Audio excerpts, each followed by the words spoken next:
So in today's episode, we're going to replace the blades in this Dewalt 734 planer. Now this planer has 3 blades in it. It has a cutter head that has 3 blades. So I'm just going to take you through the process of doing it on the first one, and then you can do the second and third one. Now if you are so unlucky to have one of the heads strip out, there are options which I'll cover inside of this video. So the blades you buy for this are actually sharpened on both sides. So you actually, when you buy a set of blades, you actually are getting 2 blades in one. So in this episode, I'm actually just going to be reversing the blades, but the process is the same for replacing the blades. So with that said, let's get dirty. So the first thing we're going to do is we're going to make sure the planer is unplugged. We do not want this thing to turn on while we're doing the work here. You'll notice that your planer came with this tool, it's usually right here. You'll also notice that I'm wearing gloves, and I'm wearing gloves because these blades are, I believe, are sharper than razor blades, if that's possible. 2 screws that we got to back out. We got one here, and we've got one over here on this side. So let's get those backed out first. And then after you got them backed out, I'm going to just put mine on the top in a safe place. Okay, so we have our 2 screws backed out. Now we just simply lift up and pull this piece out. Now that will expose our cutter head. So our cutter head is right here. Now another thing, and I'll try to get in here. So another thing you'll notice is when we remove that plate, this piece right here popped up. Okay, that's a lock. That actually locks the blade. So that's another reason why we do not want to turn this on, or it to turn on, because now this is locked. This won't move, so if it turned on, it's going to burn out your motor in no time flat. So I'm just going to push this down and push the blade now to where my screws are accessible. So you've got 8 screws here. We got 1, 2, 3, 4, 5, 6, 7, 8. Now these are the ones we got to back out. So I turned the head so you could see this. I wanted you to see this. So the first time that I did this screw here, it actually stripped out on me. The head stripped out. I couldn't get it out. I tried, oh man, I couldn't even tell you all the things I tried to get this out. So after I finally gave up, I contacted the manufacturer because my planer was under warranty, and they had me package it up and send it. Now they told me that I would have it back in 2 weeks, but I didn't get it back for about a month. So if you can live without your planer for a long time, then by all means, if you're under warranty, utilize it. But when it happened again, what I did is I actually took my Dremel and I bought a grinder tip on it, and I actually used it to grind the head off of this particular screw. And once the head was off, it was pretty easy sailing from there because the screw portion underneath backed out really simply. So that's another option if you happen to get one that strips out. So the other thing I did after I was experiencing the strip out is, after I got all of the screws out, and I bought replacement screws for the ones that I had to grind the head off of, I put some anti-seize paste on all of them. So I have not had a one strip out on me since. They go in nice and tight, and I can actually back them out fairly easy. So that's an option for you. Please keep that in mind, because again, once these heads strip out, it's a logistics nightmare to try and get the screw out once the head is gone. So go ahead and back these 8 screws out using the tool, and we'll expose the blade. Now this black piece that you see here, this is just a cover for the blade. So as you take your screws out, put them somewhere safe, and then you'll notice on the back side of your tool, you actually have really, really strong magnets. Now it will grab it and it will lift it up. So get those screws backed out and let's expose the blade. So just real quick, so these are the two screws that I removed to take the plate off, and these are the screws that I used to remove the blade. I made sure that I put them in separate piles so I don't get them confused.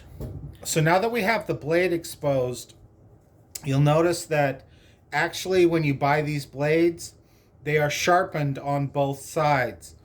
So when you do your first blade replacement, you actually can just take the blade out, flip it around, and put it back in, and still get some life out of the back side. Now, again, these blades are ultra sharp. So use the tool with the magnet. It will attach, and you can just lift the blade out. And then I turned it around, and I'm going to put the blade back in.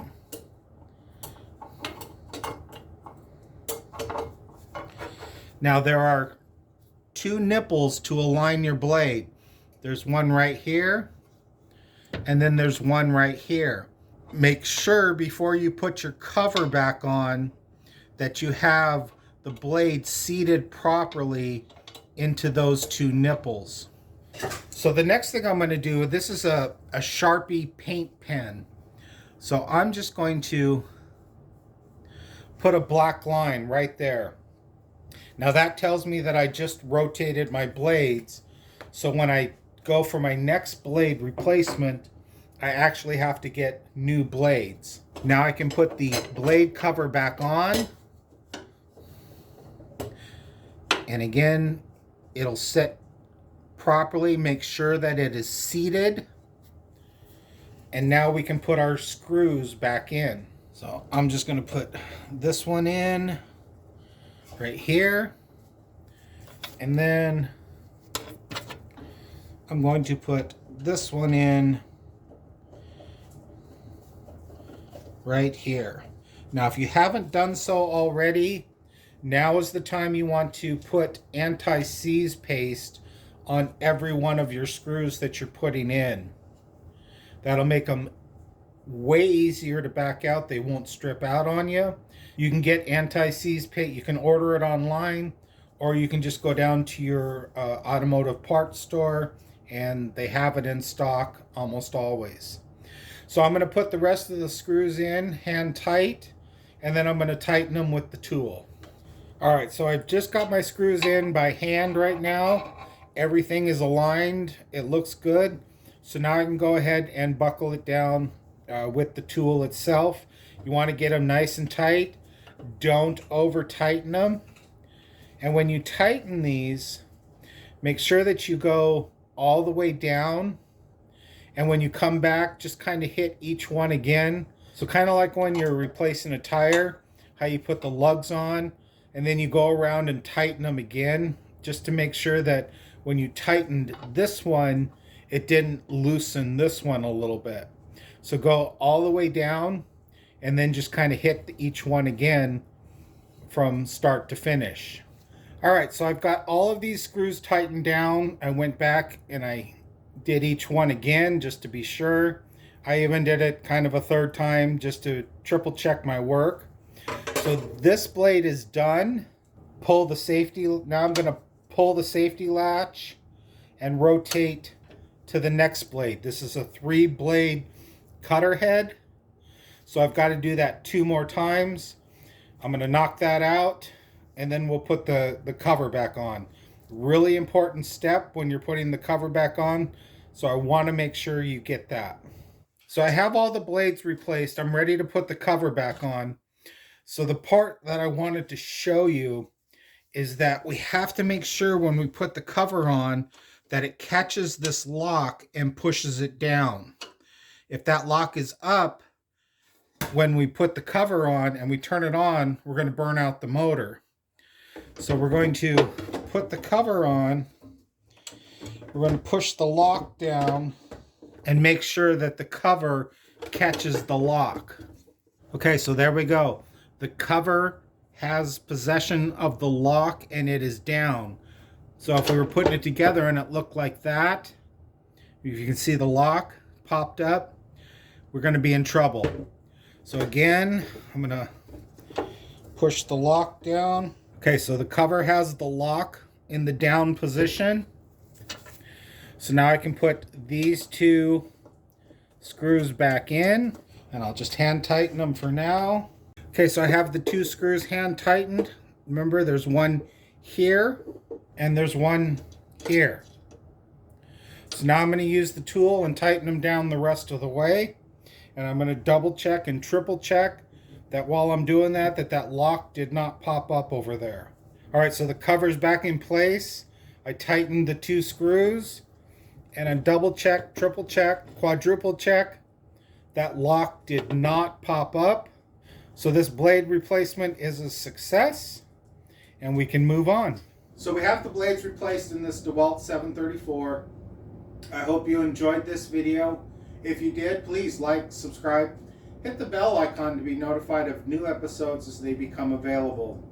If you have any questions, feel free to post them in the comments section down below. I will get to them as soon as I can. If you're new to the woodworking hobby, check out my Woodworking for Beginners video series.